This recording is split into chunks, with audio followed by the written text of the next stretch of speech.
ಬಳ್ಳಾರಿ ಜಿಲ್ಲೆಯಾದ್ಯಂತ ಲಾಸ್ಟ್ 1 ಮಂತಲ್ಲಿ ನಾವು specific focus on ಈ ವ್ಯವಸ್ಥಿತವಾಗಿ ಏನು ಆಕ್ಟಿವಿಟೀಸ್ ಮಾಡ್ತಾರೆ, ಆರ್ಗನೈಸ್ಡ್ ವೇ ಅಲ್ಲಿ ಏನು ಕ್ರೈಮ್ಸ್ ಆಗ್ತಾ ಇದೆ, ಅದು ಮಟ್ಕಾ ಇರ್ಬೋದು ಅಥವಾ ಗ್ಯಾಂಬ್ಲಿಂಗ್ ಇರ್ಬೋದು ಅಥವಾ ಎಕ್ಸೈಸ್ ಸಪ್ಲೈ ಇರ್ಬೋದು ಅಥವಾ ಸ್ಯಾಂಡ್ ಟ್ರಾನ್ಸ್ಪೋರ್ಟ್ ಇರ್ಬೋದು, ಈ ಕುರಿತು ನಮ್ಮ ಎಲ್ಲ ಜಿಲ್ಲಾ ಹಂತದ ಎಲ್ಲ ಅಧಿಕಾರಿಗಳಿಗೆ ಒಂದು ಹೆಚ್ಚಿನ ಪ್ರಕರಣಗಳನ್ನ ಈ ನಿಟ್ಟಿನಲ್ಲಿ ದಾಖಲಿಸಬೇಕು. ಹಾಗೂ ಯಾರು ಇದನ್ನ ವ್ಯವಸ್ಥಿತವಾಗಿ ನಡೆಸ್ತಾ ಇದ್ದಾರೆ ಅನ್ನೋದ್ರ ಬಗ್ಗೆ ಅವರನ್ನು ಕೂಡ ಪ್ರಕರಣಗಳಲ್ಲಿ ಅವರ ಹೆಸರುಗಳನ್ನ ಅಳವಡಿಸ್ಕೊಳ್ಬೇಕು ಅಂತ ಹೇಳಿ ಒಂದು ನಿರ್ದೇಶನ ನಮ್ಮ IG ವಲಯ, ಬಳ್ಳಾರಿ ವಲಯ ಅವರಿಂದ ಕೂಡ ಬಂದ ಹಾಗೆ ನಾವು ಒಂದಷ್ಟು ಡ್ರೈವ್ ರೀತಿಯಲ್ಲಿ ನಾವು ಪ್ರಕರಣಗಳನ್ನ ಜಿಲ್ಲೆಯಾದ್ಯಂತ ಇಲ್ಲಿವರೆಗೆ ದಾಖಲಿಸ್ತಾ ಬಂದಿದ್ದೇವೆ.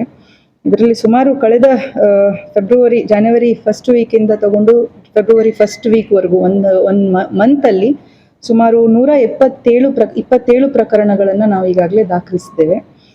ಮಟ್ಕಾ ಇರುವಂಥವ್ರು ಸುಮಾರು 46 ಕೇಸಸ್ ನಾವು ಅಗೇನ್ಸ್ಟ್ 85 ಮೆಂಬರ್ಸ್ ಅಕ್ಯೂಸ್ಡ್ ಮೇಲೆ ನಾವು ಈಗಾಗಲೇ ದಾಖಲಿಸಿದ್ದು.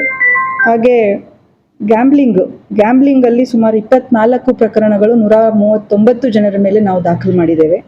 ಹಾಗೆ ಸ್ಯಾಂಡ್ ಥೆಫ್ಟ್ದು ಕೇಸಸ್ಸು 19 ಕೇಸಸ್ಸು 43 ಜನರ ಮೇಲೆ ನಾವೀಗಾಗಲೇ ಪ್ರಕರಣಗಳನ್ನ ದಾಖಲಿಸಿದ್ದೇವೆ. ಹಾಗೆ ಎಕ್ಸೈಸ್ ಆಕ್ಟ್ ಅಡಿಯಲ್ಲಿ ಚಿಕ್ಕ ಪುಟ್ಟ ಗೂಡಂಗಡಿಗಳಲ್ಲಿ ಏನು ಮಾರಾಟ ಮಾಡ್ತಾ ಇದ್ದಂಥದ್ದೆಲ್ಲ ಇತ್ತು, ಅದರಲ್ಲಿ 25 ಕೇಸಸ್ ಮಾಡಿದ್ದೇವೆ 26 ಜನರ ಮೇಲೆ. ಹಾಗೆ ಎಸೆನ್ಷಿಯಲ್ ಕಮೋಡಿಟೀಸ್ ಆಕ್ಟ್ ಅಂತ ಏನು ರೈಸ್ ಅಕ್ಕಿದು ಏನು ಪ್ರಕರಣಗಳಿದೆ, ಅದು ಕೂಡ 13 ಕೇಸಸ್ಸು ಸೋಫಾರ್ ಮಾಡಿರುವಂಥದ್ದು. 20 ಜನರನ್ನ ನಾವು ಆರೋಪಿತರಾಗಿ ಅದರಲ್ಲಿ ಕ್ರಮ ತಗೊಂಡಿರುವಂಥದ್ದು. ಓವರ್ ಆಲ್ 127 ಕೇಸ್ ಆಗಿದೆ. ಹಾಗೆ ನಾವು ಇದರಲ್ಲಿ ಕೆಲವು ವೆಹಿಕಲ್ಸ್ ಕೂಡ ಸೀಸ್ ಮಾಡಿ PF ಮಾಡ್ಕೊಂಡಿರುವಂಥದ್ದು. 2 ವೀಲರ್ಸ್ ಒಂದು 22 ವೆಹಿಕಲ್ಸು, 4 ವೀಲರ್ಗಳು 26, ಸುಮಾರು 86 ಲಕ್ಷ ಬೆಲೆ ಬಾಳುವಂತಹ ವೆಹಿಕಲ್ಸನ್ನು ನಾವು ಸೀಸ್ ಮಾಡಿ PF ತೋರಿಸಿ ಕೋರ್ಟಿಗೆ ನಾವು ಸಲ್ಲಿಸಿರುವಂಥದ್ದಿದೆ. ಸೊ ಇಲ್ಲಿವರೆಗೆ ನಾವು ಈ ಏನು ವ್ಯವಸ್ಥಿತವಾಗಿ ನಡೆಸ್ತಾ ಇರುವಂಥ ಇದೆ, ಮಾಹಿತಿ ಬಂದ ಮೇರೆಗೆ ನಾವು ಇಮಿಡಿಯೇಟ್ ಆ್ಯಕ್ಟ್ ಮಾಡ್ತಾ ಇದ್ದೇವೆ. ಆ್ಯಂಡ್ ಸ್ಟೇಷನ್ ಲೆವೆಲಲ್ಲಿ ಕೂಡ ಪ್ರೋಆಕ್ಟಿವ್ ಆಗಿ ಇಂಥ ಮಾಹಿತಿಗಳನ್ನು ಇಮಿಡಿಯೇಟ್ ಆಗಿ ಅಟೆಂಡ್ ಮಾಡಿ ನಾವು ಶಿಸ್ತುಬದ್ಧವಾಗಿ ಕ್ರಮಗಳನ್ನ ತಗೊಳ್ತಾ ಇದ್ದೇವೆ.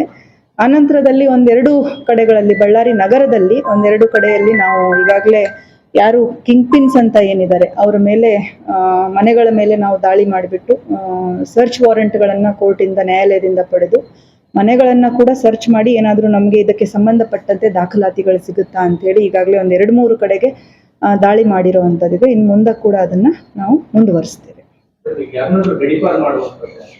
ಮಾಡ್ತೀವಿ. ಈಗ ಅದೇ ನಿಟ್ಟಿನಲ್ಲೇ ನಾವು ಎಲ್ಲರದ್ದು ಇನ್ಕ್ಲೂಷನ್ಸ್ ಮಾಡ್ತಾ ಇದ್ದೇವೆ. ಗಡೀಪಾರು ಮಾಡೋದಕ್ಕೆ ಕೆಲವೊಂದು ಕ್ರೈಟೀರಿಯಾ ಇರುತ್ತೆ ನಮಗೆ. ಸೊ ಮುಂದುವರಿದ ಹಂತದಲ್ಲಿ ನಾವು ಅದನ್ನು ಮಾಡ್ತೇವೆ. ಗಡೀಪಾರು ಮಾಡ್ಬೋದು, ಗೂಂಡಾ ಆ್ಯಕ್ಟ್ ಕೂಡ ಮಾಡಲಿಕ್ಕೆ ಅವಕಾಶಗಳಿರುತ್ತೆ. ಡೆಫಿನೆಟ್ಲಿ ನಾವು ಪ್ರಾಮಿನೆಂಟ್ ಪರ್ಸನ್ಸ್ ಮೇಲೆ ಮಾಡುವಂಥದ್ದು ಮಾಡ್ತೇವೆ.